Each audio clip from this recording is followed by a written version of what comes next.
কখনো ভেঙে পড়ো না, নিরাশ হয়েও না। যা হারিয়ে যায় তার চেয়ে অনেক উত্তম কিছু নতুন রূপে তুমি ফিরে পাবে। তিনি তোমাকে ফিরিয়ে দেবেন যদি তা তোমার জন্য কল্যাণকর হয়। আর যদি কল্যাণকর না হয় তাহলে যা গেছে তার জন্য বলো আলহামদুলিল্লাহ। হ্যালো এভরিওয়ান, আসসালামু আলাইকুম and welcome back to Golpogathas another new blog.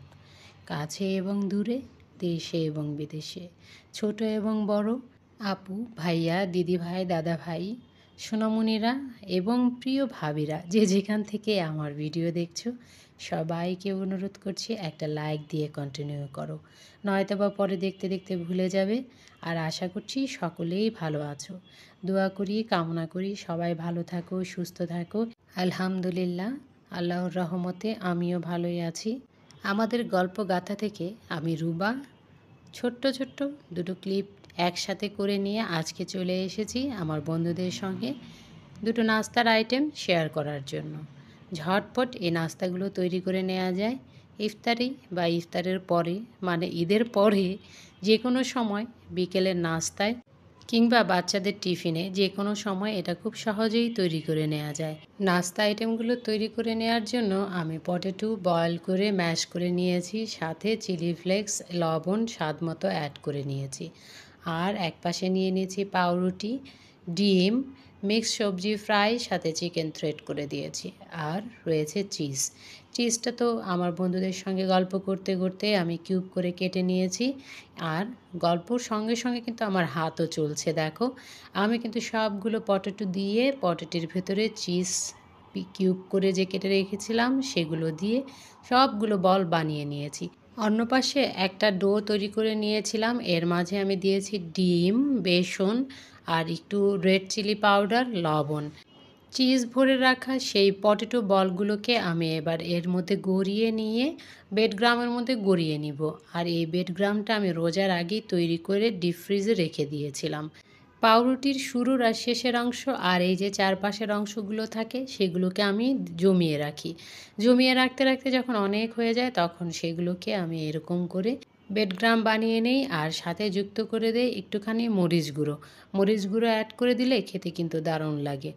এরকম ব্যাটারে গড়িয়ে নিয়ে তারপর বিস্কিটের গুঁড়োতে কোটিং করে ভেজে খেতে ভীষণ ভালো লাগে। প্রিয় ইউটিউব পরিবার, নিশ্চয়ই আমার নতুন পুরাতন সকল সদস্য বন্ধুরা আমাকে একটা লাইক দিয়ে ভিডিওটা কন্টিনিউ করছো। আর যদি না করে থাকো তাহলে আমি মনে করিয়ে দিলাম, প্লিজ একটি লাইক দিয়ে কন্টিনিউ করো। আর তুমি যদি আজকে প্রথম হয়ে থাকো তাহলে একটি লাইক দিয়ে সাবস্ক্রাইব করে বেল বাটনটি অন করে অল অপশন সিলেক্ট করে ভিডিওটি দেখতে থাকো।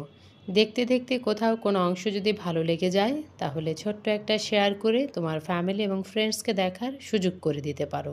এই ভিডিওটির কোনো অংশ হয়তো কোনো বন্ধুর একটুখানি কাজে লেগে যেতে পারে। তোমার যদি কোনো অংশ ভালো লেগে যায় তাহলে তুমি ছোট্ট একটা কমেন্টস করে আমাকে জানিয়ে দিও। আর অলরেডি যদি তুমি লাইক সাবস্ক্রাইব করে থাকো এবং শেয়ার করে অন্য বন্ধুদের দেখার সুযোগ করে দিয়ে থাকো তাহলে তোমাকে অসংখ্য ধন্যবাদ। দেখতে থাকো, যে অংশটুকু ভালো লেগে যাবে সে অংশটুকুর জন্য ছোট্ট একটা কমেন্টস করে দিতে পারো যদি তুমি চাও। একসঙ্গে দুটো রেসিপির, আমার তো একটি রেসিপি কমপ্লিট হয়ে গিয়েছে। হ্যাঁ, চিজ বল তৈরি করে নিয়েছি আর এখন তৈরি করে নিচ্ছি দ্বিতীয় নাস্তাটা। দ্বিতীয় নাস্তাটাও খুবই সহজ, একদম চোখের পলকেই সব হাতের কাছে থাকে, সেগুলো দিয়েই তৈরি করে নেওয়া যায়। আমার পছন্দ মতো আমি ব্রেডগুলোকে শেপ দিয়ে নিয়েছি। আগের তৈরি করা ফিলিংয়ের সঙ্গে নতুন করে যোগ করে নিয়েছি ওই যে গ্রেট করে সিদ্ধ ডিম দুটো আর কিছু পটেটো। তারপর মাঝখান দিয়ে এগুলো দিয়ে দিচ্ছি ফিলিংয়ের ভেতরে, আবার দিয়ে দিচ্ছি উপর দিয়ে কিউব করে রাখা সেই চিজগুলো। তার উপরে আরেকটা পাউরুটি দিয়ে এভাবে ঢেকে দিলাম। এই তো সুন্দর করে দেখতে স্যান্ডউইচের মতো হয়ে গিয়েছে। মনে হচ্ছে এটাকে এভাবেই খেয়ে নেওয়া যাবে। না না, আমি তো এইভাবে খাবো না। একে একে আমার প্রয়োজন মতো যতগুলো লাগবে আমি তৈরি করে নিয়েছি একইভাবে। এবার হলো এদেরকে লাস্ট ফিনিশিং দেওয়ার পালা। চলো চলে যাই লাস্ট ফিনিশিং দেওয়ার জন্য। এই নাস্তাটা আমার বাসায় ভীষণ পছন্দ করে। উপরটা একদম ক্রিস্পি কুড়মুড়ে থাকে আর ভেতরটা নরম। এটার ভিতরে অনেক রকমের ফিলিং দিয়েই করা যায়। পটেটোকে ম্যাশ করে চিলি ফ্লেক্স অ্যাড করে স্বাদ মতো লবণ দিয়ে এটা ভিতরে দিয়েও এইভাবে তৈরি করে নেওয়া যায়। আবার শুধু চিকেন দিয়েও ভিতরে এরকম পুর ভরে দিয়ে সেটাও করা যায়। আমি পটেটো এবং চিকেন দুটো দিয়েই করি। মাঝে মাঝে এরকমভাবে চিজ অ্যাড করে দিই। আজকে mixed vegetable, potato, egg, cheese সব দিয়ে করলাম। যেহেতু ইফতারিতে যাবে, দুটো খেলেই যেন অনেকটা পুষ্টি পাওয়া যায়। বাসায় তৈরি সব খাবারই অন্যরকম একটা টেস্ট এবং হেলদি হয়ে থাকে। এগুলোকে ফিনিশিং টাচ দেওয়ার আগে আর একবার আমার বন্ধুদেরকে সেই পুরনো রিকোয়েস্টটা করে নিচ্ছি। তোমরা যে যেখান থেকেই দেখছো আর এখন যদি নতুন জয়েন হয়ে থাকো তাহলে একটা লাইক দিয়ে কন্টিনিউ করো। ছোট্ট একটা ভিডিও, আজকে কিন্তু বড় ভিডিও করিনি। আশা করছি আমার বন্ধুরা শেষ পর্যন্ত আমার সঙ্গেই থাকবে। এই তো একটা প্যান বসিয়ে দিয়েছি, তাতে সয়াবিন তেল দিয়েছি ভাজার জন্য। আর ওপাশে আমি তৈরি করে নিয়েছি একটা ব্যাটার। এই ব্যাটারের মধ্যে ডিম, বেসন, চিলি ফ্লেক্স, লবণ স্বাদ মতো যুক্ত করে দিয়েছি। আর ঠিক ভাজার আগ মুহূর্তে এই ব্যাটারের সঙ্গে যোগ করে নিয়েছি আমার একটা সিক্রেট, সেটা হলো বেকিং সোডা। বেকিং সোডা একদম ফ্রাই করার আগ মুহূর্তে দিলে খাবারটা যেমন ক্রিস্পি হয়, তেমনি অনেক সময় কুড়মুড়ে থাকে। উপরের যে লেয়ারটা সেটা কুড়মুড়ে থাকে, ভেতরে যেটা নরম সেটা তো নরম হবেই। তোমরা কি লক্ষ্য করেছো, ব্রেডক্রামে কোটিং করেছিলাম যে চিজ বলগুলো, সেগুলোকে আমি কিন্তু আবার ব্যাটারে গড়িয়ে নিয়ে তারপর ফ্রাই করছি। কারণ ব্রেডক্রামে গড়িয়ে নিয়ে কিছুটা সময় রেখে দিতে হয় ফ্রিজে। আমি তো সেটা রাখিনি, সরাসরি চলে এসেছি কিচেনে ফ্রাই করার জন্য। যেহেতু সময় নেই, তাই ওটাকে আবার আমি সেই ডোর মধ্যে চুবিয়ে নিয়ে ফ্রাই করে নিচ্ছি। এতে কিন্তু খাবারটা খেতে আরও ভালো লাগে। উপরের লেয়ারটা একটু মোটা, পুরো কুড়মুড়ে হয়, আর ভেতরে চিজটা যখন মেল্ট হয়ে থাকবে তখন খেতে অনেক ভালো লাগবে। তোমরা কিন্তু এভাবে সেকেন্ড টাইম কোট করে ট্রাই করে দেখতে পারো। ভীষণ ভালো লাগে এইরকম কোটিং দেওয়া খাবারগুলো খেতে। রমজান এই তো সেদিন এসেছিল, এখনই আবার রমজানের মাসটা যেন শেষ হয়ে গেল। কিভাবে কিভাবে যে সময় চলে গেল, শুকর আলহামদুলিল্লাহ সৃষ্টিকর্তার কাছে, কারণ তিনি আমাকে এই পর্যন্ত রোজাগুলো রাখার সুযোগ দিয়েছেন। আমার ইউটিউব পরিবারের সকল বন্ধুদের কাছে আমি কৃতজ্ঞ। সুন্দর সুন্দর কমেন্টস করে আমাকে লাইক, সাবস্ক্রাইব করে আমার যে সকল বন্ধুরা এই পর্যন্ত আসতে সহযোগিতা করে চলেছে, তাদের সকলের জন্য আমার অন্তরে অন্তঃস্থল থেকে রইল অনেক অনেক দোয়া ও ভালোবাসা। তোমরা সফল হও।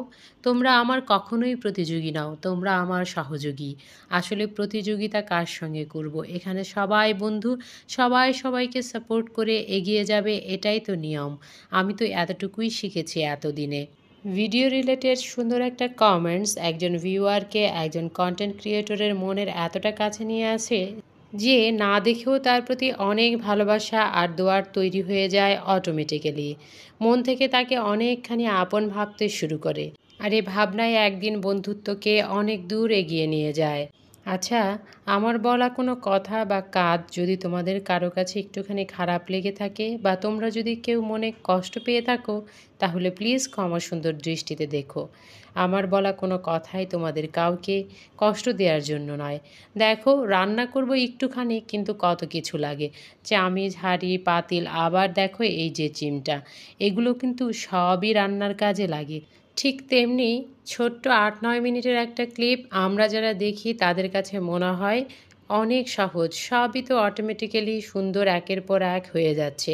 কিন্তু যারা ক্রিয়েট করে তো সেই শুধু বুঝতে পারে আসলে ওটার পেছনে তাকে কতটা শ্রম দিতে হয়েছে, কতটা ধৈর্য ধরে তাকে কষ্ট করে কাজটা করতে হয়েছে। আচ্ছা, খেয়াল করো, এইগুলোর কিন্তু মাঝখান থেকে চিজ বের হয়ে এসেছে। কেন বলো তো? এইগুলোকে আমি ডিমে গড়িয়ে নিয়ে ভেজেছিলাম। ডিমের লেয়ারটা হালকা থাকে বলে চিজ মেল্ট হয়ে বাহির দিয়ে বের হয়ে আসে। কিন্তু যেগুলো আমি বেসন দিয়ে গড়িয়ে ভেজেছিলাম, সেগুলো কিন্তু চিজ বাহিরে চলে আসেনি। আমার বন্ধুদের সঙ্গে গল্প করতে করতে আমি তো সবগুলো নাস্তা ভেজে নিয়েছি। চলো দেখিয়ে দিই তোমাদেরকে ভেতরে এবং বাহিরে কেমন হয়েছে। এই যে দেখো, একটা চিজ বল আমি কেটে নিয়েছি। ভেতরে মেল্টেড চিজ, বা উপরে হলো নরম পটেটো, তার উপরে সেই যে কোটিং, কি অসাধারণ লাগছে। খুব লোভনীয় হয়েছে, খেতেও কিন্তু এরা ভীষণ টেস্টি হয়েছে। কারণ আমি তো খাওয়ার পরেই ভয়েস ওভার করছি। আর দেখো এই যে পাউরুটি সে নাস্তা, চলো সেগুলোকেও একটা কেটে দেখে নেই ভেতরটা কেমন হয়েছে। ভীষণ লোভনীয়, এগুলো কিন্তু খেতে ভীষণ মজা হয়েছে। তোমরা কিন্তু অবশ্যই ট্রাই করে দেখবে। দেখো ভেতরে সেই ডিম, পটেটো আর চিজ মেল্ট হয়ে একেবারে একাকার হয়ে গিয়েছে। মুখে দেয়া মাত্রই সব মিলিয়ে স্বাদটা ভিন্ন রকমের। ভীষণ ভালো লাগে ঠান্ডা ঠান্ডা সসের মধ্যে গরম গরম নাস্তাগুলো গড়িয়ে খেতে। ঠান্ডা সস মানে সসটা তো আগে বানিয়ে ফ্রিজে রেখে দেওয়া আছে, আর এইগুলো তো গরম গরম ইফতারের আগে বানিয়ে নিয়েছি। আজ এই পর্যন্তই, দেখা হবে নতুন কোনো দিন নতুন কোনো ব্লগে। সেই পর্যন্ত ভালো থেকো, সুস্থ থেকো। যদি কোনো অংশ ভালো লেগে যায় তাহলে লাইক, সাবস্ক্রাইব করে একটা শেয়ার করে দিয়ে আমার চ্যানেলের পাশেই থেকো। দেখা হবে অন্য কোনো দিন অন্য কোনো ব্লগে। আসসালামু আলাইকুম, আল্লাহ হাফেজ।